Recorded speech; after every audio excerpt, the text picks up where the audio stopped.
ہم زندگی میں ہر چھوٹی چھوٹی چیز کے لیے اللہ کے محتاج ہیں۔ کم از کم میں تو ہوں، اپنی زندگی کی ہر چھوٹی چیز کے لیے اس کی محتاج ہوں، اور اللہ کو پکارنے میں، اس سے مانگنے میں کوئی آر نہیں۔ آپ جو چاہیں اس سے مانگ سکتے ہیں۔ جب بھی ہم دعا مانگتے ہیں، دعا مانگنے سے لے کر اس کے قبول ہونے تک، اس کے بیچ کا جو وقت ہوتا ہے، اس وقت میں کتنا یقین، کتنا مان اور کس قدر سکون ہوتا ہے کہ ہم جس سے مانگ رہے ہیں وہ واقعی اس قابل ہے۔ وہی ہے جو ہماری دعاؤں کو پورا کر سکتا ہے۔ میری دعا ہے کہ اللہ پاک ہم سب کی نیک اور جائز حاجات کو قبول فرمائے۔ آمین۔ ناظرین، آئیں آج کا ترجمہ اور تفسیر شروع کرتے ہیں۔ بسم اللہ الرحمن الرحیم۔ انہوں نے کہا، پروردگار، نقص سے پاک تو آپ ہی کی ذات ہے۔ ہمیں کوئی علم نہیں سوائے اس کے جو آپ نے ہمیں سکھایا۔ یقیناً آپ ہی ہیں جو سب کچھ جاننے والے اور کامل حکمت والے ہیں۔ آپ ہر نقص سے، ہر عیب سے، ہر ضعف سے، ہر احتیاج سے مبرا اور منزہ ہیں، اعلیٰ اور عرفاں ہیں۔ اس کی یہی تعبیر بہتر معلوم ہوتی ہے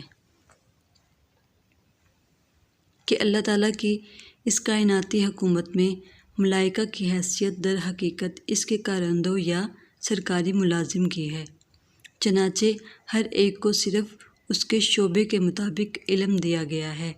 ان کا علم جامع نہیں ہے اور ان کے پاس تمام چیزوں کا مجموعی علم حاصل کرنے کی استطاعت نہیں ہے۔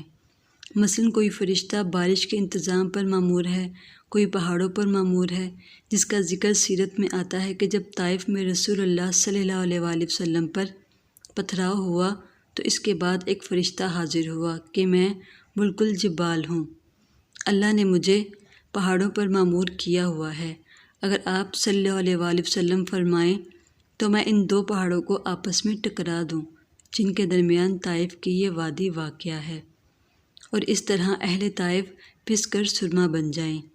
آپ صلی اللہ علیہ وآلہ وسلم نے فرمایا کہ نہیں، کیا عجب ہے کہ اللہ تعالیٰ ان کی آئندہ نسلوں کو ہدایت دے دے۔ تو فرشتے اللہ تعالیٰ کی طرف سے مختلف کاموں پر مامور ہیں، اور ان کو جو علم دیا گیا ہے وہ صرف ان کے اپنے فرائض منصبی اور ان کے اپنے اپنے شعبوں سے متعلق دیا گیا ہے، جبکہ حضرت آدم علیہ السلام کو علم کی جامعیت بالقوت دے دی گئی، جو بڑھتے بڑھتے اب بہت تناور درخت بن چکا ہے۔ آپ ہی کی ذات کل کی کل علم کی مالک ہے اور جس کی حکمت بھی کامل ہے، باقی تو مخلوق میں سے ہر ایک کا علم ناقص ہے۔ اللہ نے فرمایا، اے آدم، ان کو بتاؤ ان چیزوں کے نام۔ تو جب اس نے بتا دیے ان کو ان سب کے نام تو اللہ نے فرمایا، کیا میں نے تم سے کہا نہ تھا کہ میں جانتا ہوں آسمانوں اور زمین کی تمام چھپی ہوئی چیزوں کو، اور میں جانتا ہوں جو کچھ تم ظاہر کر رہے تھے اور جو کچھ تم چھپا رہے تھے۔ جو تمہاری نگاہوں سے اوجھل اور مخفی ہے، ان الفاظ سے محسوس ہوتا ہے کہ فرشتوں کی خواہش یہ تھی کہ خلافت ہمیں ملے۔ ہم خدام ادب ہیں، ہر وقت تسبیح و تمجید اور تقدیس میں مصروف رہتے ہیں۔ جو حکم ملتا ہے بجا لاتے ہیں، تو یہ خلافت کسی اور مخلوق کو کیوں دی جا رہی ہے؟